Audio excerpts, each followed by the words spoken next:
Morning everyone, welcome to my office rather than the shed today. I hope you're all well and I hope you've had a good weekend.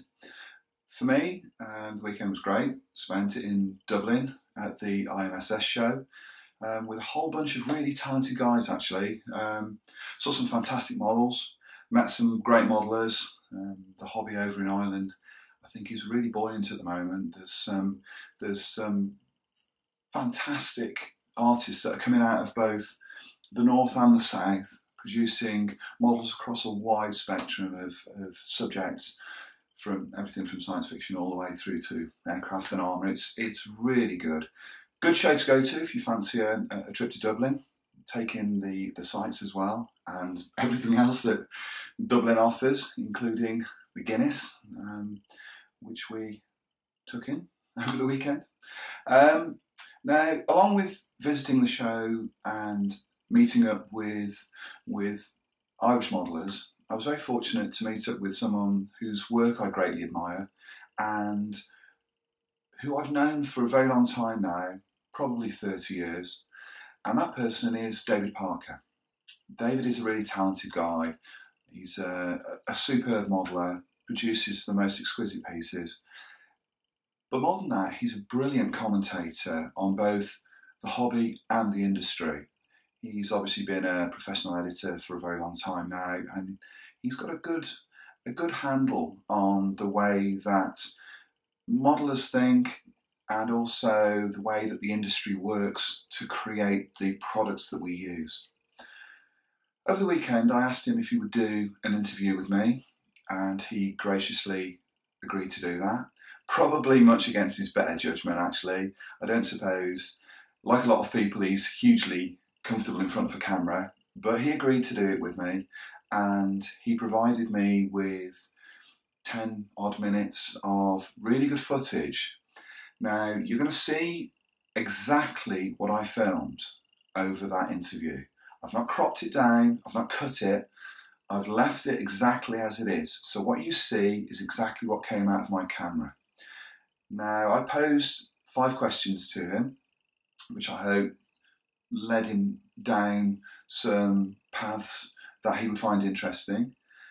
And he offered some really good thoughts, really lucid ideas on what drives him and also what he sees from the future.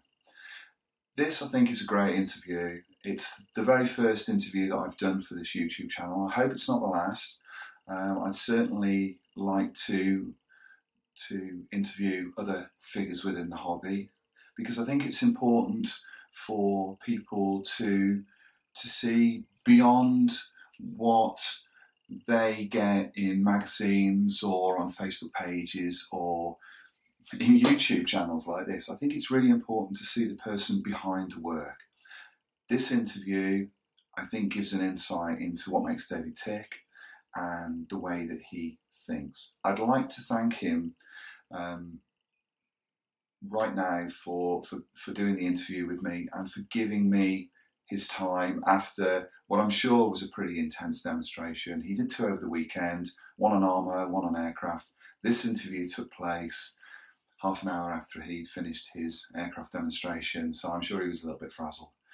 So this is my interview with David Parker. I really hope you enjoy it, and I hope you get something from seeing the person behind the fantastic work that you see him produce. Over to you, David. You get like a different differentiation of tone.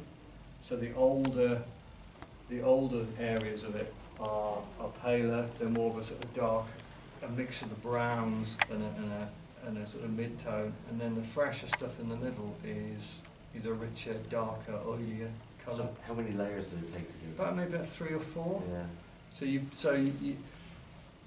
I start off with like almost like a wash, but a controlled, not over the whole panel. Just let me just demonstrate on the. No, just 1 or 2.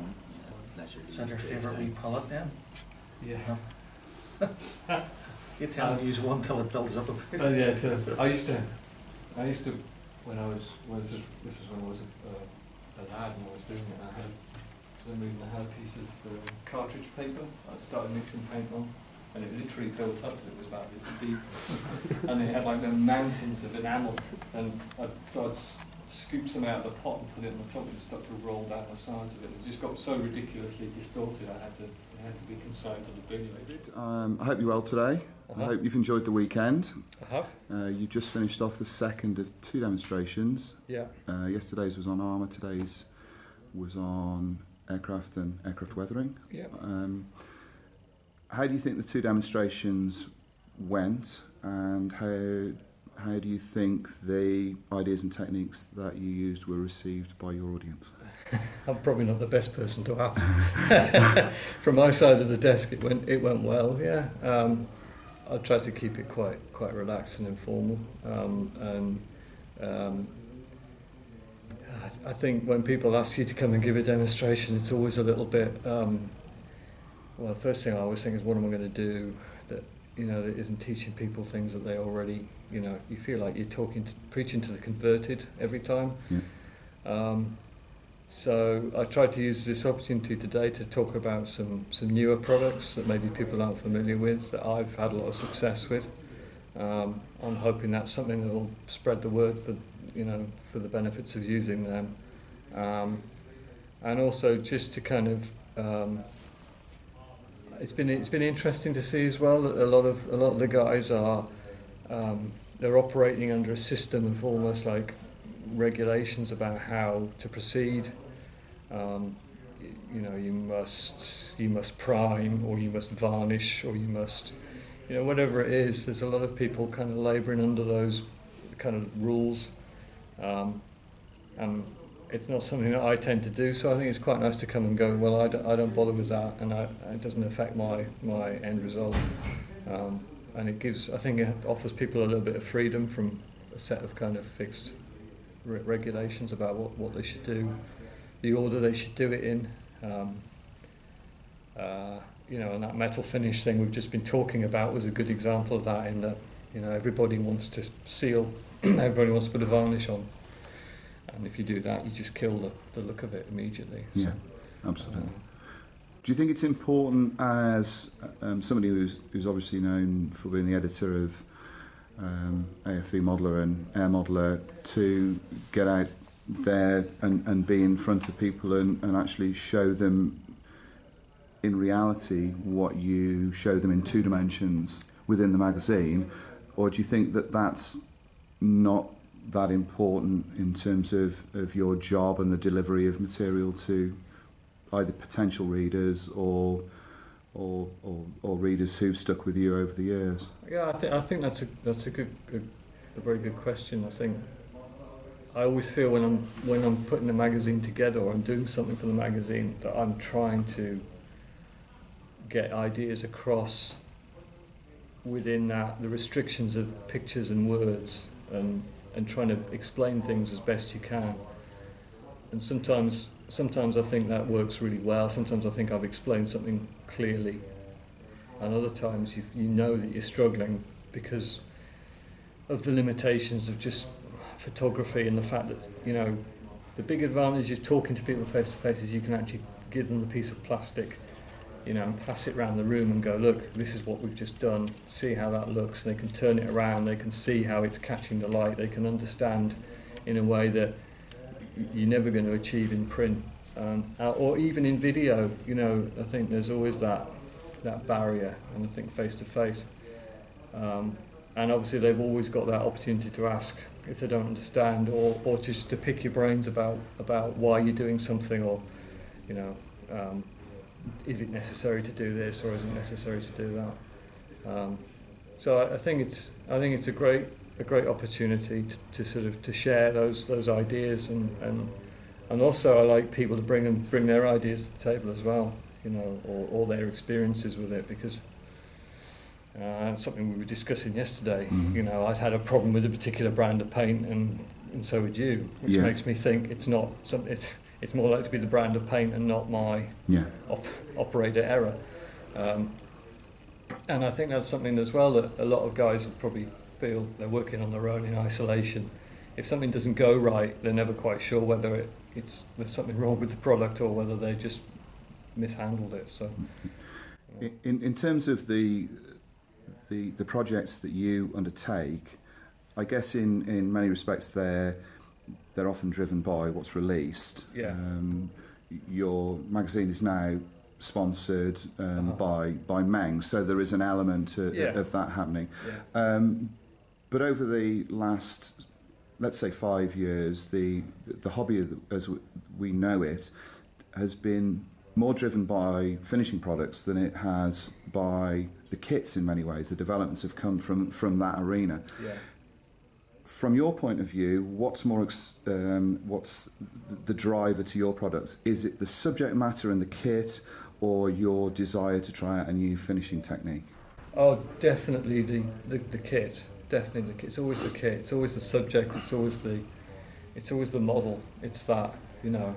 And I think that's always been it for me since I was a little boy. You know, it's always been, I want to make a model of that tank or that aeroplane, and you know, and I always get a bit of a mental picture of what the model will be right from the start. I can kind of visualise how I want it to be when it's finished. It doesn't always get there, but I had that visualisation, and that's the excitement, that's the motivation, that's the passion, is realising that the fact there's new kits coming out with such rapidity at the moment and filling all those gaps and things is only a good thing. It's hard to keep up with, but in terms of the products, yeah, they're tools at the end of the day.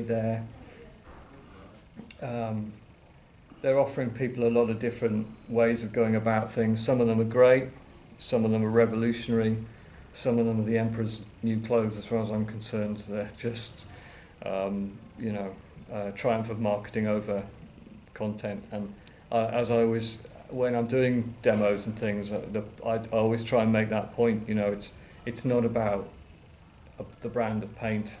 It's about the person holding the paintbrush. Yeah.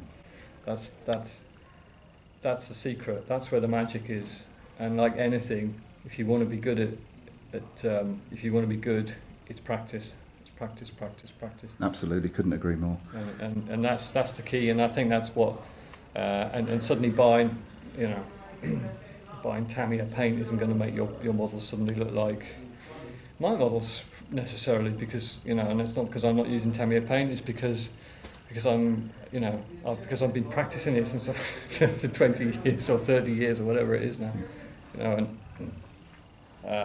So I think it's exciting times, certainly, and it's great to see some of these new products coming out. The one I've been demonstrating this morning is a great product, and it really, really offers a whole new range of possibilities, and I'm pleased to see that. But I get a little bit sad because I feel some modelers are kind of feel pressured by that kind of brand driven marketing that goes on at the moment with some of the products, and I'm not always comfortable with that. But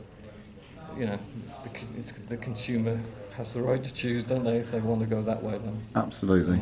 I guess that leads on to part B of that question, which is, how inspired or influenced are you by seeing another modeller's project come to completion? If you were to look at a model and think, well, that's great, and we all like to do that, would that be a driver to you having a go at that, or yeah, sometimes it would. Sometimes it would.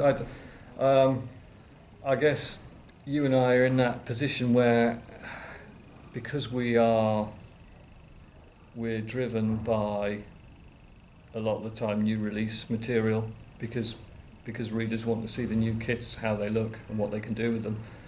We don't always have that flexibility to dive off and pick up on something that's inspired us much as we might want to. So certainly I see you'll see other people's work and think, oh, that's a great subject, or damn, that's a great subject, I wish I thought of that, or I wish I had time to do that, or that's the great thing about it is there's so much going on. It's all now so interlinked with social media and all the rest of it that you can see what people are working on and share, and that's one of the great parts of the hobby as it is at the moment. It used to be something you did in virtual isolation, and now it's something that everybody gets involved with. And yeah, it's good. And finally, I guess a good end point to this conversation would be, where do you see the hobby going in the next few years, 5 years? How do you see it developing away from what we've seen over the last decade? I think it's interesting times. I think I have a sense at the moment that maybe the pool, if you like, of model subjects is starting to dry up. There's certainly vehicle-wise, there's very little left now that hasn't already been released as a kit or is going to be. And I think that's reflected in the fact that we see companies releasing separate companies all releasing the same subject, because they're all chasing that collection of subjects. Which is great for the modeller, not so great maybe for the companies, but to have that choice, I think, is a good thing. You're free to pick the best kit as you see it, or the one that suits your budget or whatever it is. Future-wise, I think it's exciting. I think I'm currently working on a 3D printed kit, first one, and I think that's something that we'll see more of. I think it's maybe something where we'll see. It maybe you don't order a kit, you order a download license, and then you have the kit printed as you want it, and maybe even in the scale that you want it. And maybe that's where the future lies, that the manufacturers will produce CAD drawings that you can then license, and that's what happens. Certainly the quality of the printing is getting better and better. It just remains really for the price of the printing to sort of come down a bit. At the moment they're equivalent to sort of 1990s sort of resin kit prices. They're quite inexpensive, relative to normal injection molded, but not astronomically so. So I think that's an exciting future. Whether that sort of reflects across into aircraft in the way that it suits armour, I'm not entirely sure. But I know some people are doing things aircraft-wise as well, even just in terms of sort of, update sets or correction parts and things. So I think there's a lot of things in that direction that we'll probably see coming through. But how that reflects for the rest of the hobby, it remains to be seen. But I think we may see one or two of the manufacturers go by the wayside as a result of that. But we'll see. Let's hope not. So exciting times ahead. I hope so. Yeah. David, it's been a pleasure talking to you as always. Thank you very much for taking the time to talk to me. Cheers. And all the very best for the future. Thank you. And Thanks very much. Cheers. Bye now.